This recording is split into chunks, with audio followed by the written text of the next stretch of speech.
Hello students. Today we'll discuss about the chapter magnetic effects of electric current.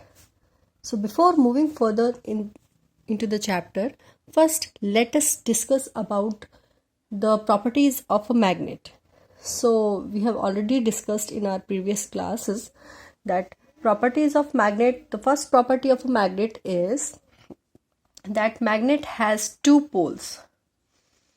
A magnet has two poles, that is north and south. North pole and south pole. So there are different types of magnets. That is, a rectangular magnet is called as bar magnet. Another curved magnet is called as horseshoe magnet.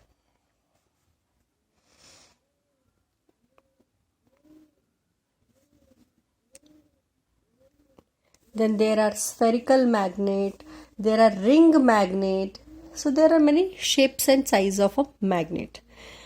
So the two ends of any magnet, two ends of a magnet are considered as either north pole or south pole. The magnet has two poles. We have already discussed that.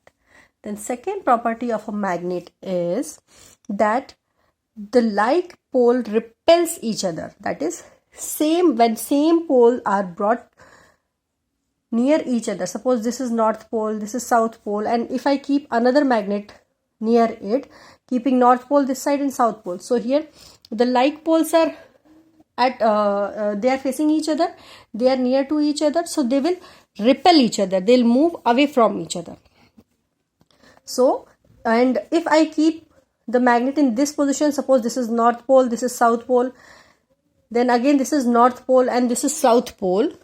So here two opposite poles are near to each other, so they will attract each other. So this is the property of a magnet, that like pole or same pole repel each other, and the unlike pole or the opposite poles, they attract each other.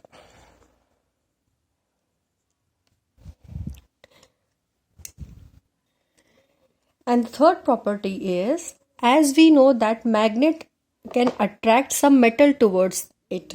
So this attraction or this force of attraction is called as magnetic force.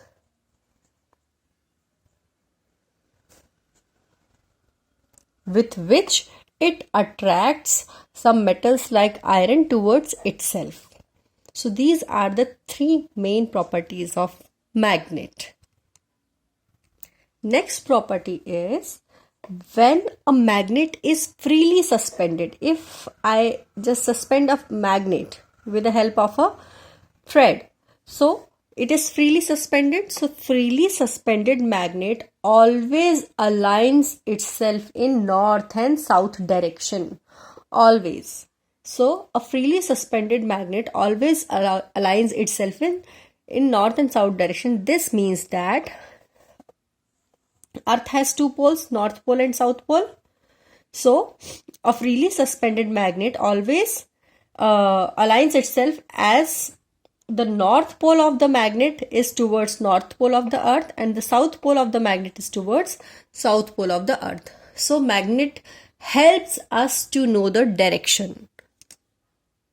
Now there are two important terms related to a magnet, that is magnetic field and field lines, magnetic field lines. So let us discuss them one by one. So first we'll discuss about magnetic field. So magnetic field, suppose let's an example, suppose I have kept a magnet here, okay, and I have kept one iron nail here, one iron nail here, one here, one here. So suppose this magnet attracts the iron nail, first iron nail, second iron nail, third iron nail, but it is unable to attract these iron nails which are far away from the magnet. So the area within which a magnet can apply the force of attraction on the metal or towards another magnet is called as magnetic field. Okay, the area in which a magnet can apply the force is called as on any other metal is called as magnetic field.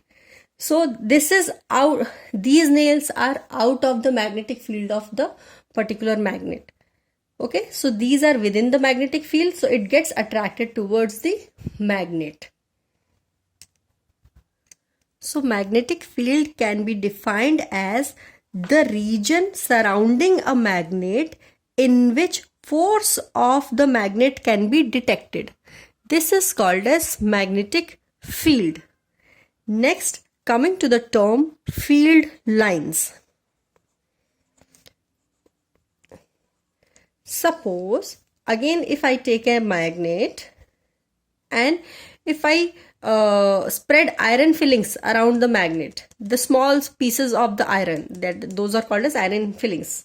So if I spread iron fillings around the magnet, so these fillings arrange themselves in this pattern.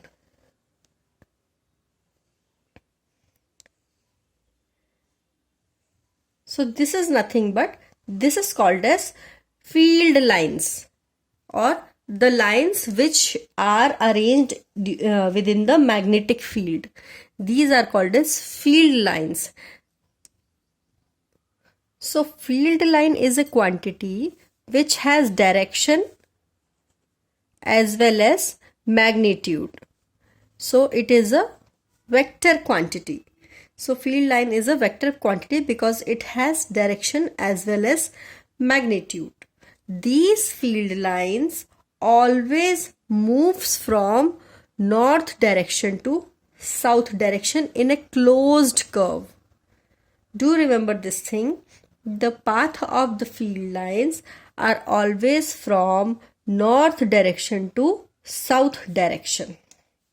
Always from north direction to south direction. Sometimes one mark question is asked, what is the direction or in which direction the magnetic field lines moves. So magnetic field line moves always from north direction to south direction in a closed curve. Now remember one thing, no two field lines cross each other, intersect each other. They never intersect each other. No two field lines intersect each other. They never cross each other. Okay. Now, how can we detect the strength of a magnet, whether a magnet is strong or a weak magnet? So we observe the closeness of the field lines. If the field lines are very close to each other, that means this magnet is very strong. If the field lines are not close to each other, that means the given magnet is a weak magnet. So the degree of closeness indicates the strength of a magnet. Closer the field line, stronger the magnet. And if the distance is more between the field lines, weaker is the magnet. Hope you have understood the basic information about a magnet. See you in next video. Please do subscribe my channel RKS Simplified Learning and also press bell icon for further upcoming videos. Until then, take care. Bye bye.